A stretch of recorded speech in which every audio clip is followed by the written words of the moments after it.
জনে মাল ভরা না হন জনে সরাইল না তো এর উপরে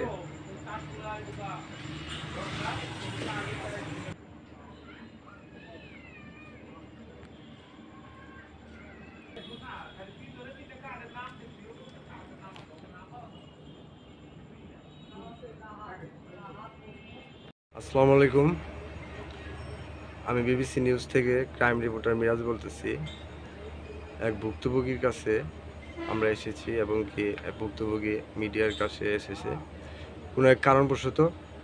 ভাই, আপনার নাম কি? সবুজ। আপনি কি কারণে মিডিয়ার কাছে আসছেন আর কি? আপনার সাংবাদিক বলেন। আচ্ছা, আপনার দোকানে ডাকাতি হয়েছে? কয় তারিখে ডাকাতি হয়েছে আপনার দোকানে? আচ্ছা, আপনি ডাকাতি হয়েছে, ডাকাতি হওয়ার পর এটা কি থানাতে কোনো অভিযোগ করছিলেন আপনি?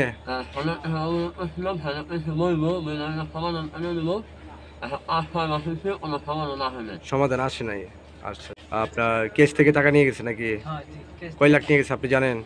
আমি আসলে দোকান পার্টি করছি, অনেক টাকাই ছিল। আচ্ছা, ঠিক আছে। আপনি কি বইবিধি পাচ্ছেন যে সাংবাদিক? হ্যাঁ, আর কোনো বইবিধি পাওয়ার দরকার নেই, যেহেতু আমরা জনকণ্ঠের লোক। ভালো মন্দ সব কিছু দেখার দায়িত্ব আমাদের।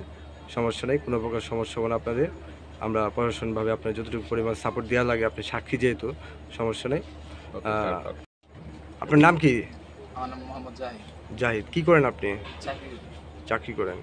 আচ্ছা, আমরা যে কিছুক্ষণ আগে একজনের সাক্ষাৎকার নিলাম, যে ভুক্তভোগী যার দোকান ডাকাতি হয়েছে, দোকানের ক্যাশপত্র ভাঙচুর করে, দোকান ভাঙচুর করে টাকা নিয়ে গেছে, এই ঘটনাস্থলে কি আপনি কতটুকু পরিমাণ জানেন? আপনি এখানে উপস্থিত ছিলাম। উপস্থিত ছিলেন। আপনি কি কি দেখছেন আপনি ওই জায়গায়? আপনি দেখছি আর কি, এরা বাড়ি থেকে সবাই এক লগে বাইরে এলো, লাঠি লুটি লয়ে। হ্যাঁ হ্যাঁ ওই দিনটা তো আবার জুল পেশার টাকা আছে। হ্যাঁ হ্যাঁ হ্যাঁ সব এই যে সব বাইরে দোকানের উপরে হামলা।